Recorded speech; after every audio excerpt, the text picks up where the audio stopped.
ఒక్కసారి మాత్రం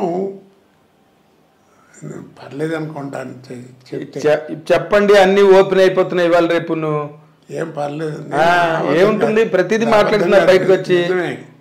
ఓ రోజు మధ్యాహ్నం దాకా నీకు షూటింగ్ లేదన్నారు. సరే అని చెప్పి ఖాళీ అని కూర్చున్నా. చచ్చిపోయినాడు ఎంఎస్ నారాయణ.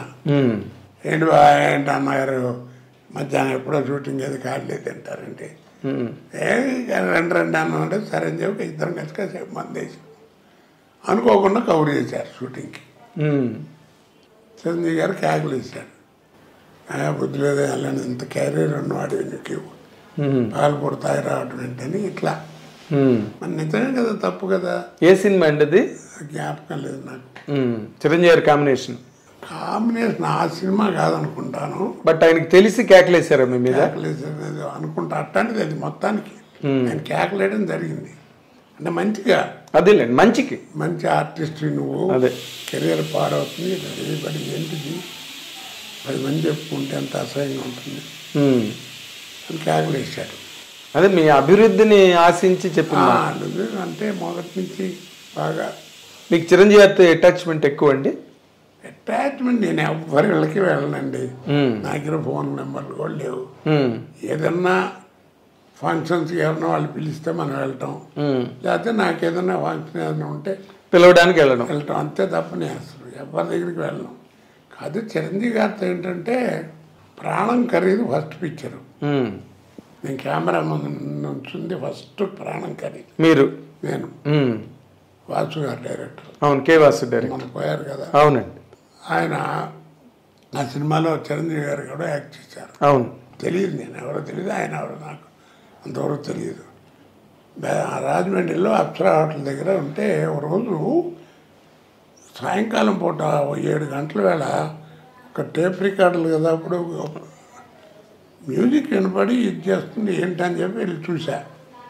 వరండాలో అయిన చిరంజీవి గారు మెడలో ఆర్టిన్ మార్కు ఆంజనేయ బెల్ట్ ఉంటుంది, చైన్, ఒక చిన్న లంగోటి కంటే కొంచెం పెద్దది డ్రైవర్ లాంటి వేసి మ్యూజిక్ పెట్టి విపరీతంగా పిచ్చిగా డ్యాన్స్ చేసేస్తున్నాడు.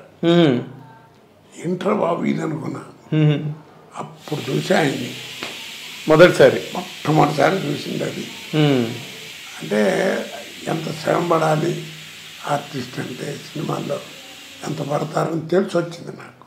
ఓకే. అప్పటి నుంచి ఆ తర్వాత ఆ సినిమాలో అప్పుడప్పుడు మాట్లాడడం, తర్వాత నేను కూడా యాక్ట్ చేశానండి ఆ సినిమాలు అంటే అలాగా ఆయన అంటాం. సరే దానితో వేషాలు రావటం. చాలా సినిమాలు చేశారు కదా మీరు ఆయనతో కాంబినేషన్స్. ఫస్ట్ ఆయనకి ఆపోజిట్ ఫిల్మ్ చేసింది ఫస్ట్ పిక్చర్ 786, ఖైదీ నెంబర్ 786 ఆయనకి ఆపోజిట్ చేసింది. ఓకే. దానికి కూడా చాలా సెలెక్షన్, వ్యవహారం, ట్రస్ట్ చేస్తూ చిరంజీవి గారు అందరూ చూడటం, ఇది ఓకే చేసుకోవడం. ఓకే.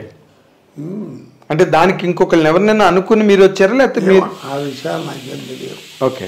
మొత్తానికి ఓకే. బట్ మీరు ఒక్కసారి మీ కెరీర్ని కనుక వెనక్కి తిరిగి చూసుకుంటే చాలా లాంగ్ కెరీరు, చాలా గ్లోరియస్ కెరీర్ మీది.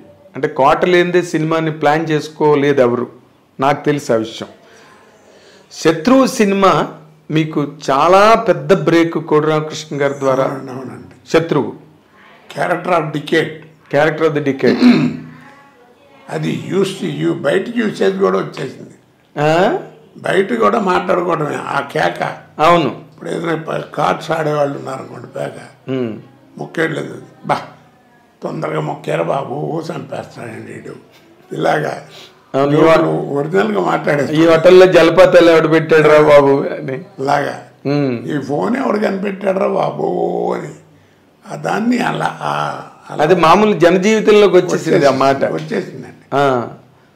చాలా మీరు ఒక మంచి మాట చెప్తానండి, ఇన్ని వేషాలు ఇలా కనపడుతున్నాయి కదా, ఒక్క వేషం కూడా ఒకరోజు ముందు పిలిచి నాకు చెప్పింది ఒక్క వేషం లేదండి. నిజంగా భగవంతుడు ఎంత ఎలాంటి మరి జీవితం ఎలా ఇచ్చారు చూడండి.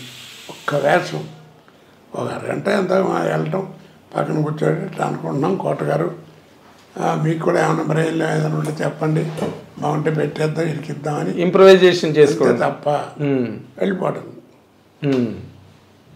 అంటే మీరు అంటే నేను ఎందుకంటే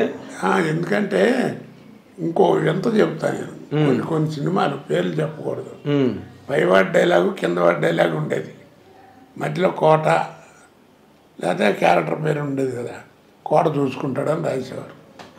అది డైలాగ్ మీది. అక్కడ డైలాగ్ అదే కోట చూసుకుంటాడు అన్నది మీ డైలాగ్.